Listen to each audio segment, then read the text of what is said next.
déjeme saludar, tenemos aquí un amigo el día de hoy, nos acompaña, él se llama Carlos Maldonado y está aquí con nosotros. Él es corredor industrial, es un abogado, es litigante, él tiene una gran experiencia, es perito evaluador también, pero así como está metido en las leyes, también está metido en las lecturas de las cuestiones filosóficas y luego en las cuestiones políticas, y también tiene participación política, pero yo lo he invitado como analista, como persona que percibe cambios importantes o dificultades para hacer el cambio. Déjelo saludo a Juan Carlos. Juan Carlos, muy buenas tardes. ¿Qué tal, Benjamín? Buenas tardes al distinguido auditorio de esta emisora LFK, que ya tenía días queriendo estar sintonizándolos, y alguna vez quise sintonizarlo, pero por cuestiones de actividades laborales pues se me dificultaba un poquito a esta hora, y bueno, pues hoy se dio la oportunidad. Pues yo creo que las condiciones las pone la providencia, y a mí me da de veras mucho gusto estar con tu auditorio, que bueno, pues sabemos que es allende las fronteras, en la República, en los 5 continentes, y donde el idioma español sea comprendido. Entiendo que esto pues no es posible. Fíjate que ahorita tenemos hay aplicaciones para que nos cambien de idioma, pero donde la lengua que nos dejó Cervantes se escuche y que nos entiendan, que podamos ser motivo de comunicación, hasta allá yo también mando un saludo. De veras, soy un fresnillense que pues se levanta todos los días, como también lo hice el día de hoy, a tratar de mejorar las condiciones que existen en esta dimensión, y esperemos que nuestra participación y nuestras ideas, nuestra manera de pensar, influyan en este auditorio que te sigue y que sabemos que es gente interesada en la problemática de nuestra sociedad. Así me definiría yo, y bueno, pues agradecido de veras estar en esta frecuencia. Sí, debo decirte que de hecho estás en esta frecuencia y en muchas frecuencias más. Esta es la Red Internacional de Noticias, díselo a Benjamín Moctezuma, y bueno, pues se escucha por muchas emisoras, y una de ellas es LFK Radio, está Radio Unido, Grandes Talentos, Viento y Fuego, etcétera, etcétera. Pero mira, es un honor de veras estar aquí en sintonía con todas esas personas. Pero fíjate para que veas qué rápido son las respuestas. Nos dice Marta Tamaikova, ella nos escucha en Eslovaquia, me dice: es un gran placer escucharlo, saber que ya está bien, y saludos para su invitado. Pues yo también le mando un retornable saludo hasta Eslovaquia, y pues también me uno a esos buenos deseos de que pronto estés en las mejores condiciones para que nos sigas compartiendo tus luces y conocimientos a través de la radio, estimado Benjamín. Y Ernesta de Los Ángeles, que nos habla también desde España, dice: escuchando atentamente. Pues mira, lo que hace rato dijiste que te refieres a mi persona. No, mira, yo soy un corredor público, que es una figura establecida en las leyes mercantiles mexicanas para efecto de ser asesor de empresas, y de veras dentro de nuestras facultades pues está efectivamente ser fedatario público, perito evaluador, árbitro mercantil y asesor jurídico de empresas. Entonces lo poquito que conocemos es relacionado con este tema. Que sabe poquito, poquito, pero mucho de ese poquito. Estamos de verdad inmersos en la realidad de nuestro México y de nuestra América, y por supuesto ya no podemos ahorita pues hacernos de otra mirada que no sea, porque pues vivimos en un rancho mundial, le podríamos decir, ¿no? En un lugar en donde ya tenemos que estar conectados. Lo bueno de estas redes sociales, de estos medios de comunicación, pues es que nos permiten estar en cualquier lugar de la Tierra en el mismo instante en que estamos transmitiendo. Entonces, pues yo sí quisiera decir que estamos en la mejor disposición de comentar pues el tema que tú nos hayas... Que ahí te va luego, ahí te va. Vamos viendo. Miren, yo he estado polemizando, o más bien algunas personas polemizan con las cosas que yo escribo y me obligan a responder, y luego también allí se ha involucrado Juan Carlos Maldonado, y también entra al quite, y le dije, pues vamos al programa para que expliques muchas de las cosas que luego en las redes sociales se dirimen y que no siempre se hacen bien orientadas. Uno de los temas que preocupa mucho es: México está como en un proceso, ¿cómo le llamaríamos?, de descomposición de la sociedad. La sociedad se nos está pudriendo en vida. Quizás suena demasiado hostil, pero creo que finalmente sí sucede algo así, que hay un despapalle donde pues nuestra economía no funciona. Los pobres, yo creo que ya no se les puede decir pobres, sino tendríamos que inventar un concepto nuevo para decir que nuestros pobres son aquellos que ya incluso tienen hambre, y que cuando tienen hambre es posible que se ejerzan muchas cosas. En nuestro México hay todo eso, hay una descomposición. No sé si tú coincidas en esa observación primera. Y yo, en mi opinión, y lo que hemos venido discutiendo, es que eso nos ha llevado a que existan en la actualidad ciertas posturas políticas que son representativas de los que viven en opulencia, o son representativas de quienes viven en la carencia de todo. Bueno, desde luego, mira. Empezando con el tema económico, sabemos que la economía pues es una ciencia que nos habla de buscar el bienestar del hombre. En sus siglas, en su definición, en sus raíces, ecos, casa, nomos, estudio de la buena administración de la casa. Esa es la economía. La economía política, es decir, la que se debe de establecer en forma macroeconómica, porque también tenemos economía microeconómica, que es la que participa en tu domicilio, en tu casa, y la economía a nivel macroeconómico, que es la que habla de los problemas de toda una sociedad. En este caso, la economía mexicana, pues sabemos que está inmersa en una economía emergente dentro de los países emergentes, es decir, que no han consolidado su economía, contrario a los países ricos, que efectivamente son economías ya consolidadas. Una vez que se han establecido esos parámetros, sabemos que hay economías que están mucho mejor que otras, eso lo sabemos. Nuestros vecinos del norte han consolidado su economía por muchas circunstancias, tanto históricas, de índole social, de índole pues hasta de guerra, bélico, pues, y a eso se debe que tengan ellos una economía de alguna manera ya consolidada. Nuestro país, con su historia que tiene, acuérdate, son 300 años de dominación española, un virreinato, que bueno, pues aunque no se dio dentro del contexto de la revolución industrial, pero una vez que México se independiza de España, bueno, pues ha tenido una serie de problemas, pierde más del 50% de su territorio frente al codicioso vecino del norte, que era desde luego de otra región del mundo. América es conquistada tanto por españoles, ingleses, franceses, holandeses, y bueno, pues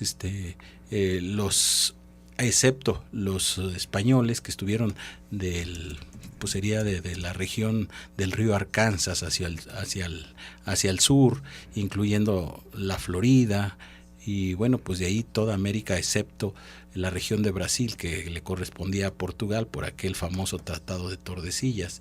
Bueno, pero finalmente nuestra América generalmente pues era una influencia de tipo español. Son 300 años de dominación, entonces esa economía siempre estuvo ligada a ese colonialismo que fue España. Dependíamos de España. Por supuesto. Y ya no. No, bueno, pues dependimos de España hasta 1821, pero después de una manera lenta se volvieron a meter los españoles, y quien no quiera escuchar que los españoles aquí están en México, pues debe saber, por ejemplo, que los grandes hombres de empresa, hablo de Peñoles, hablo de La Costeña, pues proceden de España, amén de medios de comunicación como los señores Vázquez Raña, que son gente de origen español y que de alguna manera siguen teniendo esa influencia sobre nuestra economía mexicana.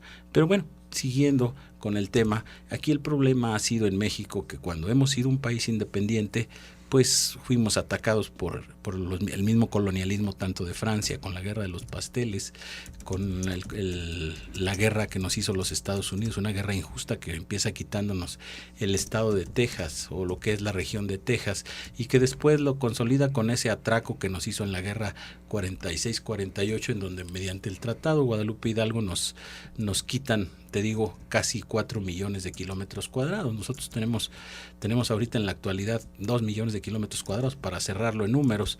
Entonces éramos un país muy vasto, muy extenso, muy rico, y sigue siendo este país. Lo dijo el gran Alejandro von Humboldt en el siglo XVIII. Vino y vio y dijo que pues México seguía, pues tenía el problema de ser un país de muchos contrastes, porque así como había gente de mucho dinero, de mucha capacidad económica, le llamó incluso a nuestra metrópoli en aquel tiempo llamada la metrópoli de la Nueva España, le llamó la ciudad de los palacios, imagínate por qué sería, pues definitivamente la riqueza estaba concentrada, pero luego salías a regiones en donde en esas regiones estaba la pobreza pues a todo su esplendor, enfermedades, situaciones, pues esa situación que vino y vio Alejandro von Humboldt, que era un científico de esa época, alemán por cierto, sigue siendo, es lamentable, lo he escuchado en mucha gente que opina, dicen pues el problema de México es que sigue siendo un país con grandes contrastes. ¿Y por qué ha sido eso? Bueno, pues son los grandes intereses que a través de las cuestiones político-económicas han sumido a México en situaciones difíciles. De ahí seguimos en la historia de México, después estamos de la Entonces, época. ¿tú crees que México repite y repite su historia como si no aprendiera? Así es. Yo eso lo he estado siguiendo. Si tú quieres conocer la realidad socioeconómica de México, estudia su historia. Ve que todo se está repitiendo. Y Pueblos decía por ahí, creo que lo dijo, no sé si lo dijo por ahí Heráclito o Plinio el Viejo, dice, pueblo que no conoce su historia está condenado a repetirla. Y lamentablemente... Y eso habla de que conocemos poco nuestra historia. Conocemos poco nuestra historia, no sabemos, por ejemplo, la grandeza de los héroes de la Reforma, que por cierto Zacatecas tiene una historia pues fabulosa, porque acuérdate, aquí era el camino real de tierra adentro, por donde vino don Benito Juárez desde aquel 12 de octubre de 1864, que se exilia a la región del norte, precisamente Chihuahua, y lo que antes se llamaba Paso del Norte, y que llegó a llamarse ahora Ciudad Juárez. Esa región la vivió el benemérito en su carácter de presidente de la República, desde el día 12 de octubre de 1864 hasta que regresa el 15 de julio de 1867, a la entrada triunfal que hace cuando se da pues ya el derrocamiento del emperador Maximiliano. Pero bueno, estos hombres de la Reforma, vieras tú cuántas cosas nos legaron verdaderamente. No te quiero decir, pero viene un presidente del Uruguay, tú lo oíste, José Mojica. Sí. Es un gran presidente admirado por todo el mundo por su manera de llevar, de conducir las cuestiones políticas y económicas. Un hombre sobrio, sencillo, tranquilo. Pues lo que traía no era más de que lo que decían nuestros hombres de la Reforma, entre ellos pues de los prohombres de la Reforma, tú sabes, encabezados por don Benito Juárez, por supuesto que Guillermo Prieto, Sebastián Lerdo de Tejada. Aquí en Zacatecas tuvimos grandes hombres de la Reforma, como fue el tinterillo de la Reforma del general don Jesús González Ortega. Tenemos a Felipe Berriozábal, tenemos a bastantes héroes de la Reforma que le dieron mucha consistencia a nuestra historia de México. De ahí empezaría yo a partir de por qué México se encuentra en las condiciones en que se encuentra. A partir de la historia de esa lucha de la guerra de reforma, que es lo que viene a ser el parteaguas para que México sea grande, porque bueno, pues luego venimos con un porfiriato, que son 30 años, desde 1876 hasta 1910, en donde, bueno, pues México ciertamente creció porque Porfirio Díaz le abre la puerta a la inversión extranjera, y desde luego que pues era la época del expansionismo, del expansionismo yanqui. Fuimos, desde luego que, pues ahora sí que pues no nos llega toda la inversión a través de ferrocarriles, a través de la explotación ya del petróleo como fuente de energía. Y bueno, pues a partir de que se han apropiado estos países como los Estados Unidos, como Europa, como Inglaterra, de la riqueza de las naciones, pues es como se ha dado esa separación entre pobres y ricos. Entonces, ¿es Porfirio Díaz el que abre las fronteras para que los extranjeros puedan invertir? Nomás para que te des una idea, la idea de Benito Juárez era que los ferrocarriles unieran puntos entre costas, para efecto de que México, por su posición geográfica tan privilegiada, tú sabes que estamos entre los dos continentes más grandes, que es Asia y Europa, bueno, económico, y el otro los dos con amplio potencial. Entonces, Benito Juárez, su idea es que los ferrocarriles sí se construyeran efectivamente, pero que unieran puertos. Que se uniera, por ejemplo, el puerto de Matamoros con el puerto de Guaymas, y que esa fuera una línea de ferrocarril. Que se uniera el puerto de Mazatlán con el puerto de Tampico. Que se uniera el puerto de Veracruz con el puerto de Manzanillo. Y bueno, el Coatzacoalcos con Salina Cruz. Entonces, y eso nos daba la el país sería oportunidad. solamente un país como de paso, ¿no? De mercancías. Pero además no estaríamos, pero resulta que cuando Porfirio Díaz llega al poder, llegan desde luego que los emisarios del Imperio Yanqui, que en ese tiempo ya estaba en expansión, y le hacen cambiar la idea. Dijo, no, mire, es que los ferrocarriles deben de ser de la capital de la República a Veracruz, y de la capital de la República a Nuevo Laredo, a Ciudad Juárez y a Nogales. ¿Con qué fin? Pues de que la riqueza minera y la riqueza pues de producción agrícola, ganadera, se concentrara a los puntos de entrada de los Estados Unidos. Ve ahí el cambio. Entonces, nos consolidamos ya como colonia, ya no de España, sino de Estados Unidos. Y eso trajo como consecuencia de que dependamos de las decisiones que se toman en Washington. Y los mexicanos abdicamos en ese momento a ser soberanos, de estar decidiendo por nosotros, precisamente por esas malas decisiones que se dan a partir de estos gobiernos.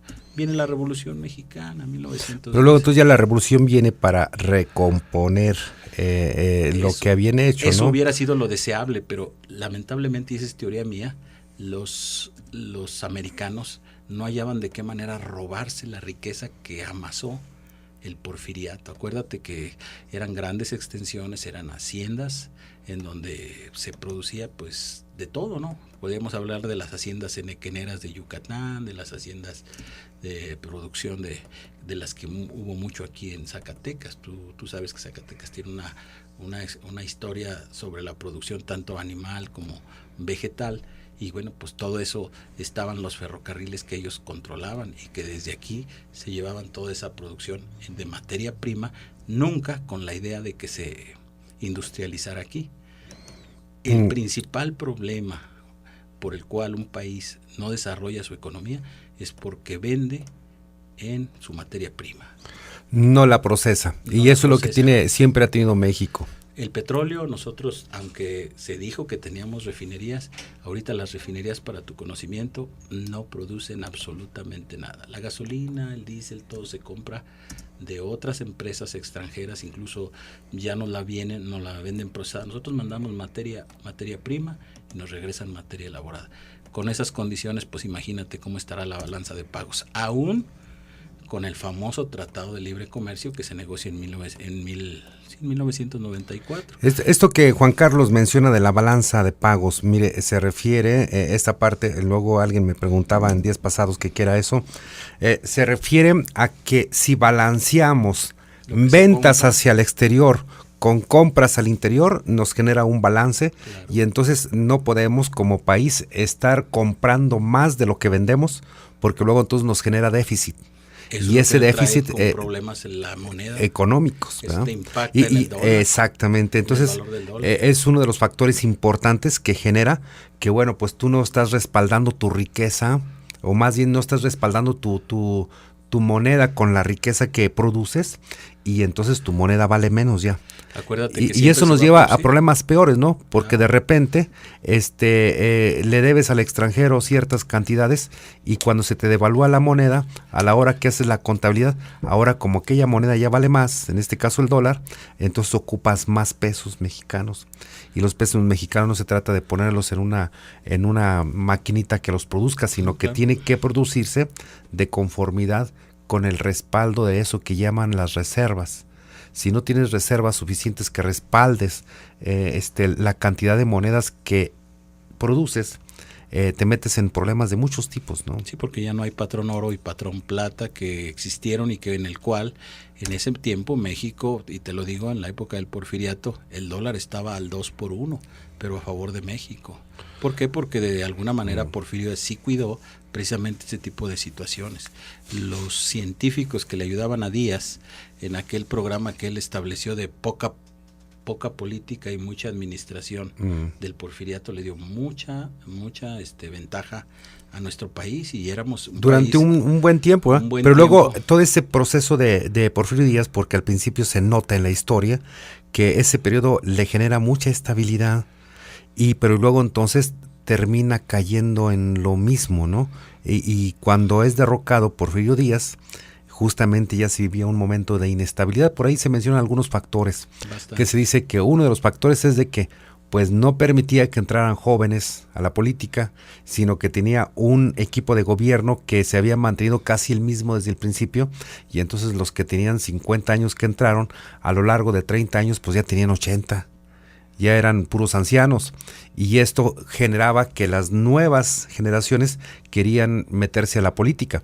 Pero también hubo como 2 o 3 años consecutivos de que no hubo producción agrícola, y en México la producción agrícola en aquel tiempo era casi en su totalidad temporalera, de tal manera que al no haber producción agrícola empezó a haber hambre. Y luego se generó un proceso de recesión internacional que también provocó que se detuviera el crecimiento económico en muchos países, y México no podía ser ajeno a eso.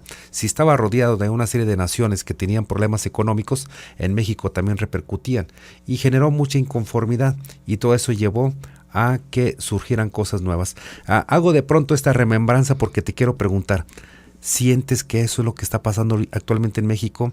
En México ya hemos tenido hasta la crisis de alimentos, de que hemos tenido años muy malos, tenemos problemas de que la crisis económica ha calado muy hondo, el peso se ha devaluado muy gravemente, no hay empleo, los políticos, la misma gente dice que siempre son los mismos, y aunque eso no es tan cierto, porque sí veo caras nuevas, lo cierto es que son los mismos los que deciden todo, y esto también trae un cansancio. ¿Tú crees que estamos en un momento prerevolucionario en México en el que pueda repetirse la historia de la Revolución Mexicana? Claro, en un contexto, en un ambiente, en circunstancias distintas, pero eso es lo que está pasando en nuestro país. Bueno, el caldo de cultivo está dado, Benjamín, como tú muy acertadamente lo comentas. Todas esas condiciones que ha estado padeciendo México eran las mismas, casi que prevalecían posteriores al porfiriato. La revolución no se dio precisamente porque a Madero se le haya ocurrido escribir el libro La sucesión presidencial en 1910.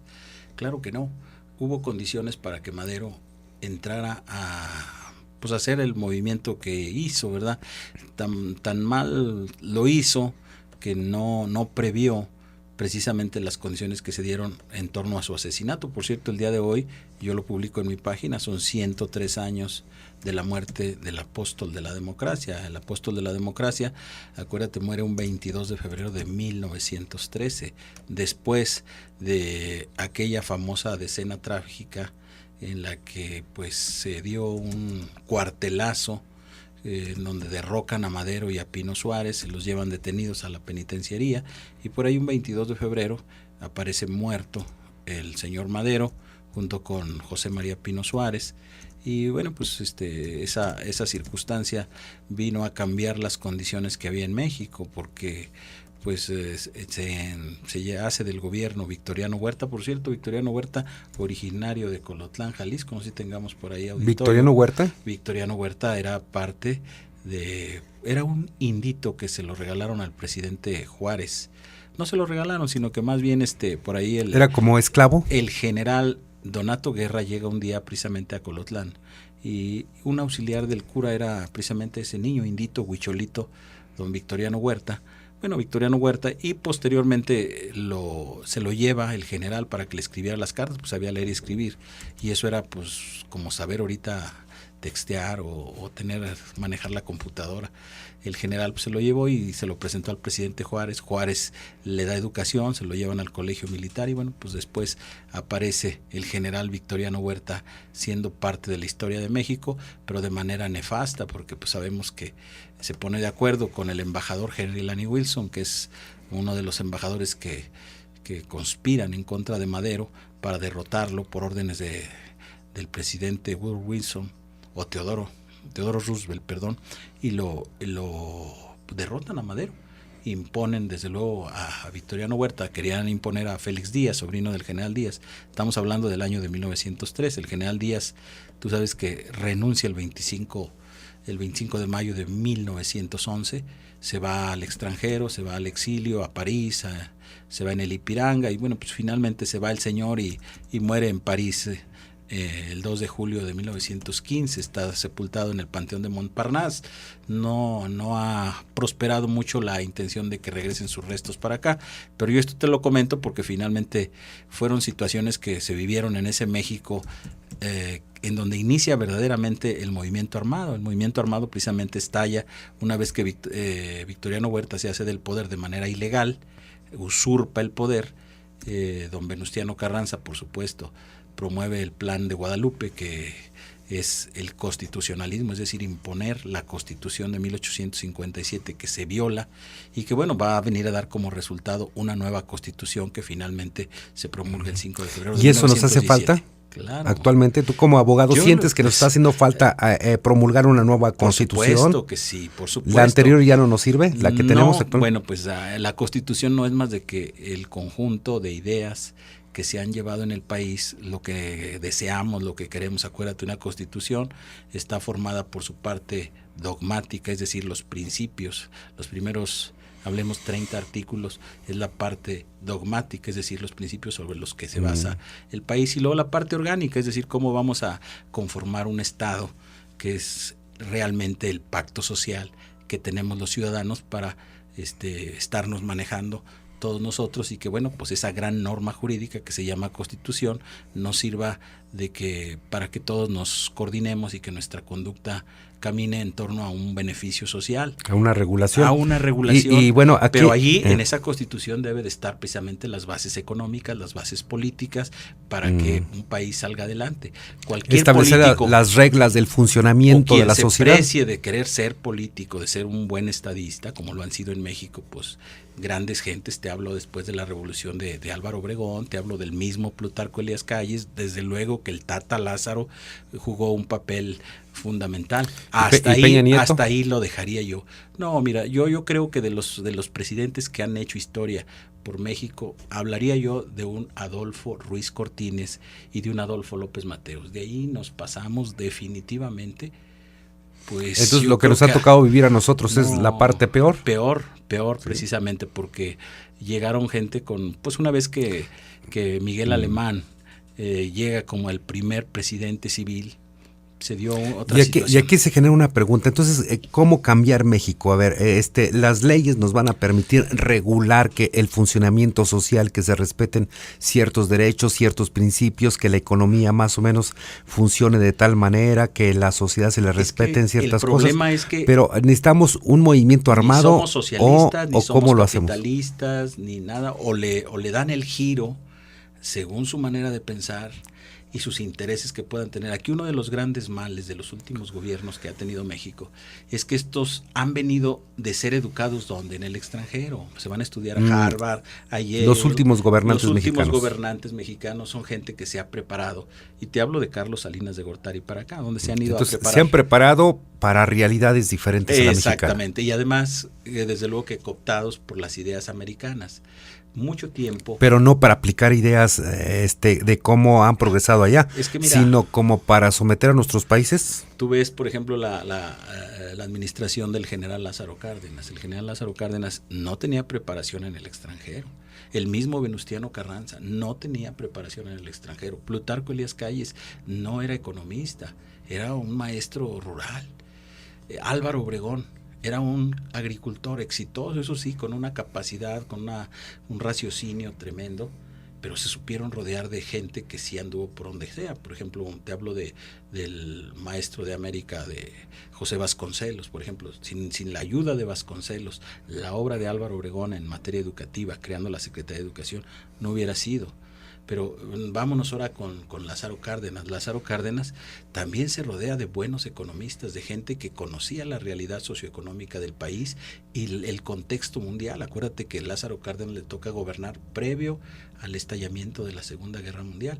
Precisamente es el contexto que él aprovecha para expropiar una riqueza que sabíamos que era O sea, el buscó detonante la coyuntura. económico En el momento en que de los un país. extranjeros no tendrían tiempo de venir a pelear con México, Exactamente. porque traían Otras pleitos de la broncas. guerra mundial, ¿no? Así es. Y ahorita, en cambio, ahorita sí, si queremos que de nuevo nos regresen el petróleo, ese es un desorden, ¿no? No, Se nos ahorita viene estamos encima. haciendo lo contrario, les estamos vendiendo el petróleo, les estamos vendiendo las condiciones cuando sabemos que, bueno, pues si el Tata Lázaro en su momento busca que el petróleo sea de todos los mexicanos y para beneficio precisamente de esas clases desprotegidas, que el petróleo cayera en manos de gente, pues, de aquí de nuestro país, ¿verdad? Para que se le diera un mejor aprovechamiento, se crea el Instituto del Petróleo, se hicieron grandes inversiones cuando se revierte esas concesiones que existían, ese sistema de concesiones,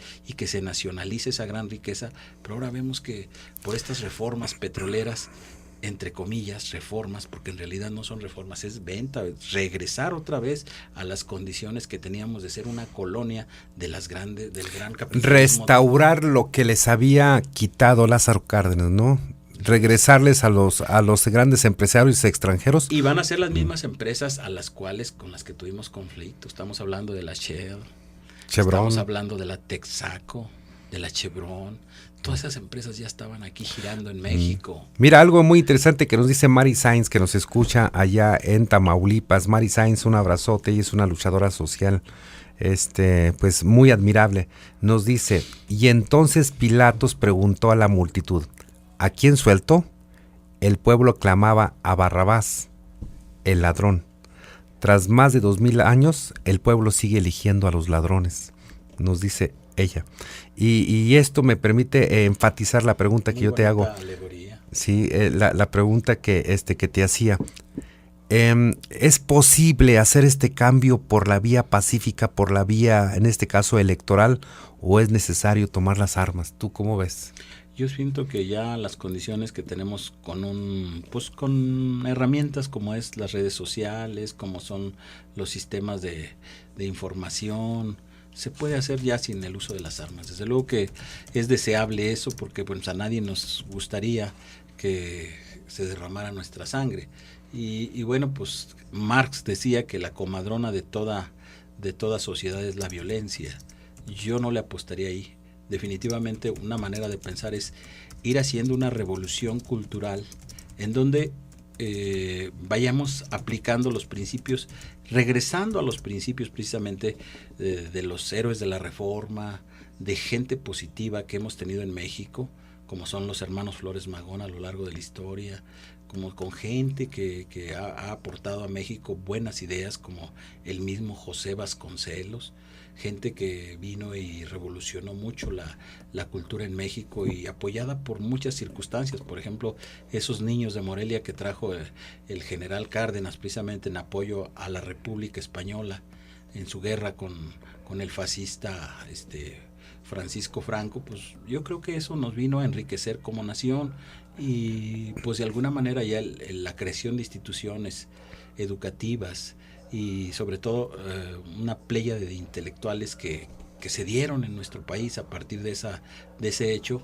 pues nos ha permitido tener buenas ideas y tener cosas. El problema aquí es que nunca se sigue. Mira tú, si te voy a hablar del partido oficial, hablemos del PRI, por ejemplo. El PRI hubo un tiempo en que su lema era por la democracia y el socialismo, es decir, ¿eso decía? Era un partido, claro, con Vicente Lombardo Toledano como uno de los jefes de los sectores, de uno de los sectores del PRI, el sector obrero, del cual fue Vicente Lombardo Toledano, fundador de la CTM.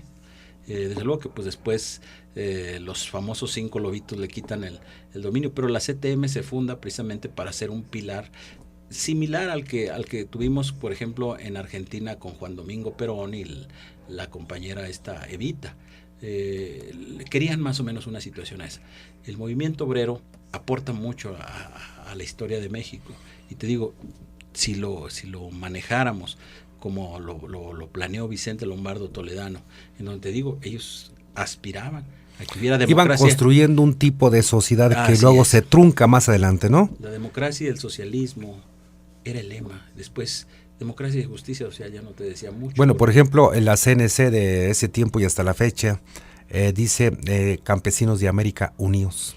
Y me suena mucho al lema que tenían los bolcheviques, encabezados por Lenin en Rusia, mismo. ¿no? México, que decía, México ha transitado precisamente por esas que decía ideas. algo así como proletarios del mundo unidos. Era lo mismo. Era un... Incluso el símbolo de la CNC es un símbolo que se parece mucho al símbolo del Partido Comunista. Así es. Entonces, esa traición que se hace a esas clases principales, que es la clase campesina y la clase obrera, es lo que ha traído como consecuencia que la situación en México pues haya dado al traste. Debió de haber seguido una línea. Y entonces ahorita, ¿qué sería lo importante? Por ejemplo, López Obrador piensa que lo importante es deshacernos de la corrupción como uno de los elementos esenciales, indispensables para poder pensar en una transición diferente.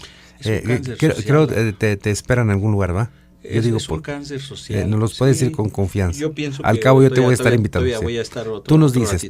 Pero te digo, es un cáncer social la corrupción, y desde luego que una vez que erradiquemos o que tratemos de erradicar esa corrupción en el gobierno, porque ya no es posible, es como una tiendita que, bueno, pues tú se la surtes a tu familia y resulta que tu familia pues empieza uno a malgastarla, otros a sacar dinero. Al final del sexenio, en este caso al final del sexenio, pues sabemos que esa tiendita pues está quebrada y que no hay que pedir dinero prestado para volverla otra vez a surtir, y eso es lo que ha pasado con sucesivos gobiernos de los últimos años, que siempre habían dejado en la quiebra. Y lo estamos viendo en gobiernos incluso estatales, que dejan con una gran deuda, según eso, bueno, pues por hacer obra, pero esa obra pues muchas veces no va a beneficiar a las grandes clases, sino que son cuestiones de fomento y de apoyo. ¿Cómo es posible? Sí, piensa el político más o menos así. Vamos a suponer que dicen, a ver, tengo 5 millones, ¿en qué lo invertimos? Y por ahí los consejeros y los amigos que son contratistas dicen, pues yo estoy haciendo puentes. Si tú me lo haces, hago puentes y te paso ahí el diezmo. Y luego, pero no ocupamos puentes, no importa, pero de ahí podemos exprimirle, es como ordeñar la ubre, ¿no? Ese es el problema. Y entonces hacen obras que el pueblo no ocupa. Obras de relumbrón probablemente, o obras que no van a ser de gran beneficio en donde hay otras prioridades. ¿Cómo es posible que, por ejemplo, te estén dando cemento ahorita para que granjearte tu voto, cuando sabemos que tenemos una necesidad de tapar los hoyos que las últimas lluvias hicieron en calles y en caminos rurales y en carreteras? La gente lo está tapando con tierra. Pero el cemento se le está dando un giro electoral. Sí. Y eso es lo que uno dice, bueno, pues finalmente no hay... Y le están dando cemento a gente que no ocupa cemento. No, pero que de alguna manera representa votos para un futuro proceso electoral, lo cual pues nos habla de corrupción, es decir, pero luego entonces esto habla de que el problema de la corrupción no solamente es de los funcionarios, sino también la sociedad entró en eso. De criterios, de forma de pensar. El tema de la corrupción no es nada más entonces, del funcionario público. No se da siempre con dinero. Tenemos que exigirle a parte de la sociedad también que cambie su conducta, ¿no? Para que pueda cambiar. Desde luego que siempre se ponga a los hombres capaces e idóneos de llevar los programas de gobierno, porque luego lamentablemente te ponen a un ingeniero donde debe estar un abogado, o a un abogado donde debe estar un abogado cuidar los jardines, o bien alguien que no tenga la preparación adecuada, y finalmente si no hay corrupción hay incapacidad, y la incapacidad y la corrupción hacen un gobierno nefasto. Entonces eso es lo que ha estado dando al traste. Por eso, si López Obrador lo ha estado manejando, pues bueno, es que es de alguna manera alguien que ha hecho un diagnóstico de cuál es el problema de este cuerpo enfermo que es México. Decía Reyes Heroles, México es un cuerpo tan enfermo que donde le apachurre salta pus, refiriéndose a la corrupción precisamente, y eso lo dijo hace casi 50 años, ¿no? Y un priista. Un priista. Juan Carlos, pues yo la verdad es que me quedo maravillado de que no dejas de leer. Trato, y ahorita yo quería de alguna manera dejar algún mensaje, alguna idea. Porque contigo, si ahorita te toco el tema de Benito Juárez, me vas a hablar de Benito Juárez. Te toco el tema de los niños héroes, me vas a hablar de los niños héroes. De Francisco y Madero, o nos vamos más atrás de Miguel Hidalgo. ¿Y esto por qué? ¿Por qué tanto interés por la historia, Juan Carlos? Precisamente porque si ligamos la historia junto con el tema económico y los demás problemas sociales, dejamos de repetirle. Los mismos errores. Contrario sensu a lo que decía Plinio el Viejo, el pueblo que Pero no ya está. nos quieren quitar de los libros de texto gratuitos que venga la historia. Que porque eso dijo el secretario de Educación, aquí lo dimos a conocer esa noticia hace como un mes o mes y medio, donde dijo que eso pues no beneficia en nada. Yo pienso que es lo que más te beneficia, precisamente porque conoces las raíces. Es la experiencia. Raíces, la experiencia, porque acuérdate que el hombre, dicen que, como dice un dicho por ahí popular, el hombre es el único animal que tropieza 2 veces con la misma piedra. Y no queremos que se repita eso, refiriéndose a la historia también. Porque dicen que un burro no se tropieza 2 veces con la misma piedra. Creo porque que es el eso, animal ¿no? sabe que va en peligro su vida el día que comete el mismo error. Entonces, y nosotros los humanos lamentablemente sí cometemos errores y lo volvemos a cometer. Entonces, yo creo que sí debemos de meternos a los temas históricos. Desde luego que la forma en cómo enseñes la historia, pues es determinante. Pues no vamos a decir que los niños se aprendan los nombres de los héroes, pero que no sepan el contexto económico y social que vivieron. Por decir algo, te digo yo ahorita, si conocemos la historia de la Reforma de don Benito Juárez, bueno, pues hay que creer que en ese tiempo, pues la pelea entre en América del Norte, los americanos, y Europa, pues era terrible, ¿no? Ellos de alguna manera estaban enojados con la madre patria de ellos, con Inglaterra, y bueno, pues más bien le coqueteaban mucho a Francia, los americanos. De hecho, tú sabes que la Estatua de la Libertad se la dona Francia a los Estados Unidos, y ellos hacían más migas con los franceses. De hecho, su ideología es de tipo de Francia, y Francia e Inglaterra pues siempre han tenido pues una manera de tratarse. Pues han sido antagónicos en muchas ideas. Entonces Francia e Inglaterra, incluso el americano le llama a su territorio América para distinguirla de lo que es Europa, y ellos siempre dicen que América o Europa, y América son ellos. Entonces ya un día hablaremos también de la ideología americana, de por qué nos han dominado. Yo te digo, pues ha habido muchas condiciones para que no se hubiera dado el gran sueño bolivariano de que la América que fue de la España se hubiera unido y conformáramos esa gran nación panamericana, el sueño panamericano de Simón Bolívar, del gran Simón Bolívar, libertador de América. Y que bueno, pues ahorita en honor a él está el nombre de la gran República Bolivariana de Venezuela. Muy bien. Pues mira, déjame saludar a Andy Frema, que nos escucha en Houston, Texas. Dice, ya en sintonía, esto me lo dijo desde hace rato. Igualmente María de Los Ángeles Cuadrado, en Aranjuez, España. Yo sé que te tengo que dejar ir, Juan Carlos, porque tienes un compromiso. Te vamos a invitar para que sigas con nosotros platicándonos algunas cuestiones históricas. Nos ponemos de acuerdo a ver qué días puedes asistir. Y luego, pues sí, pues mantenemos esta comunicación, si te parece bien. Claro que sí, Benjamín, y yo te agradezco mucho la oportunidad que me das de platicar con este auditorio mundial, y pues créeme que es la primera vez que por ahí estamos. Te escucha la gente de Venezuela y de Colombia, Ecuador y Bolivia y de muchos lugares. Esperemos y ellos coincidir con ellos su manera de pensar. Están viendo cómo se han desarrollado las cosas en México, que luego a veces algunos hechos se parecen a los de otras naciones y muchos otros no.